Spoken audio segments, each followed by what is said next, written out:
I'd like to report a murder. You guys are going to love this segment because White House Press Secretary Karine Jean-Pierre just snapped back and got revenge on Fox News asshole Peter Doocy after he essentially trolled her in the White House briefing room yesterday by poking and prodding and repeatedly asking why VP Harris speaks differently at different rallies. And the thing is, there is a very valid answer to that question that I want to get to later. I want to put an end to that debate once and for all because many people are confused, but the people over at Fox News, the people like J.D. Vance and Donald Trump, they aren't asking honestly. They are being assholes when they do it. They have been undermining VP Harris's identity since the first day she stepped in the race. Whether it's Donald Trump saying she just recently turned black, or J.D. Vance saying she's one of the many childless cat ladies, or the Fox News assholes like Jesse Waters and Peter Doocy asking why she's speaking differently. Before I play this clip from just 30 minutes ago, I want to lay the groundwork and show you what Jesse Waters and everyone has been saying. All that I ask is that you leave a like on the video below and make sure you click subscribe on the Mockler YouTube channel. Kamala was raised by an Indian mother in Canada, but now she sounds like Fannie Willis. That's not even a dog whistle anymore. That is just actual straight-up racism. Also, he keeps saying Fannie Willis's name wrong, but they can't attack VP Harris on her education or her policy or her career or her history as a DA, so they just attack her on her identity, and that led to Peter Doocy thinking that it was okay to be an asshole to KJP in the White House briefing room yesterday. I won't play this entire clip, but just for a quick refresher. Different topic. Since when does the Vice President have what sounds like a Southern accent? I have no idea what you're talking about. Well, I mean, this is...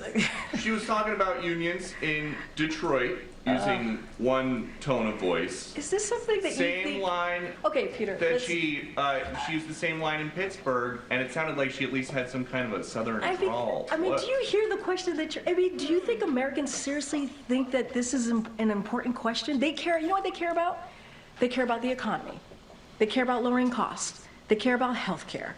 That's what Americans care about. Okay, so she already rolled through him and shut him down yesterday, but today it got much, much better or much worse, depending on if you're Peter Doocy or not. But can I just say, it's funny to me thinking of KJP behind the scenes before she comes out there getting prepped on everything, on the economy, on immigration, on different wars across the globe, all of these important matters, and then she comes out there and he asked the dumbest question possible. I'll say it for her, it was a dumb question, and obviously she doesn't know about that, she wasn't prepped on that. So that leads to today. Before I play this clip, can I just debunk, can I just put an end to this whole Kamala Harris is faking being black thing? I want to explain what code switching is. Let's start off with this article from AP News. An assistant professor of race and journalism at the University of California, Berkeley added, the ability to code switch and go into different communities is a huge asset, and I think for people who are in competition with Kamala Harris, it's quite threatening. Many politicians of color code switch to ensure vital information is delivered to voters and constituents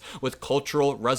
This is a familiar concept among Americans of color, including the 33.8 million people identified as being more than one race, according to the last U.S. Census. Code switching is hardly new, and it isn't a skill entirely foreign to white people, but it remains one of the most effective communication tools that politicians of color use to wield influence and gain power. And this website called Black Enterprise, which focuses on black politicians and black celebrities, says, as Harris was raised in Berkeley, California, there was a heavy influence of black culture in the Bay Area. More than 3 million black Southerners left the region during the Great Migration, with several ending up in the Northern Californian area. Harris' alleged code switching could result from the African American vernacular English first being acknowledged as a separate language in the same region. In 2007, former Fox host Tucker Carlson made similar comments about former President Barack Obama's accent during his first presidential campaign. It's not new. Politicians adapt in the situation they're in, especially politicians of color. If they feel more comfortable talking a certain way to a certain group,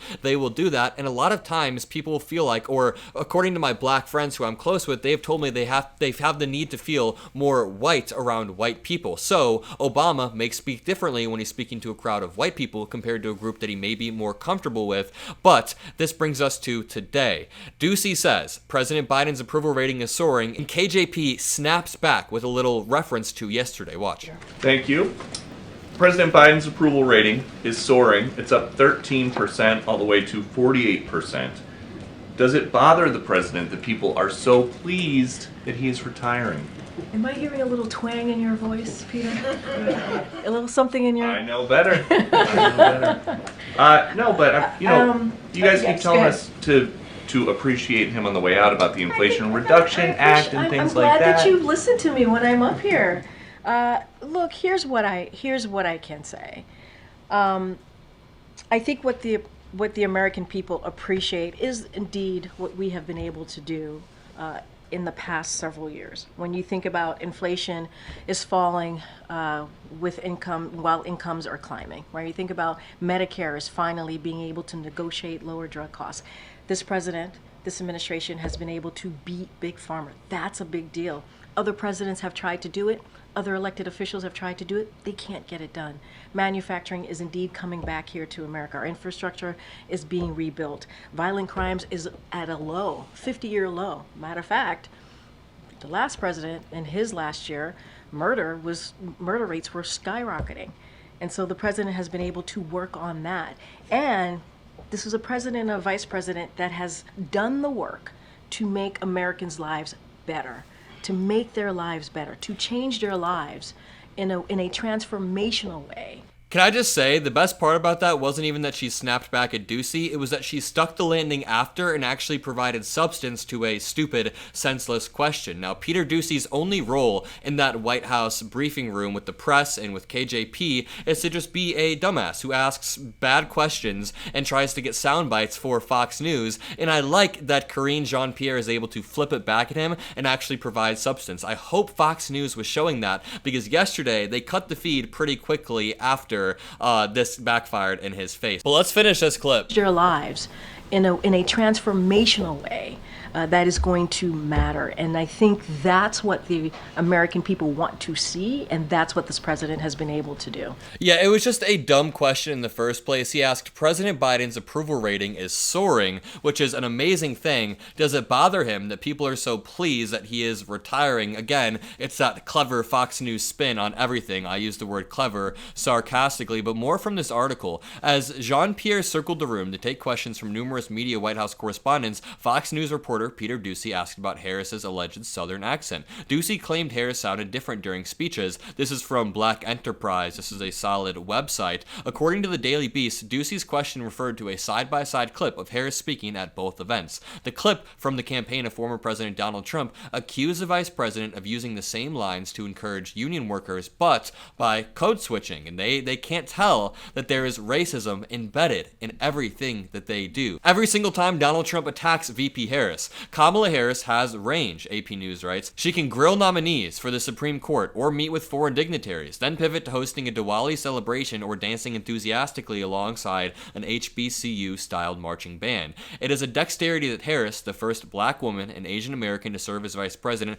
developed as a person of color to navigate the corridors of power, or Main Street, in a nation where race and identity influence how one is received or embraced. Harris, the daughter of immigrants from Jamaica and India, is an adroit code switcher, a term that can include deliberately adjusting one's speech style and expression to optimize relatability and ensure she gets a message across. There is the official definition. It means deliberately adjusting one's speech style and expression to optimize relatability and ensure she gets a message across. That is how we explain it to the MAGA crazies.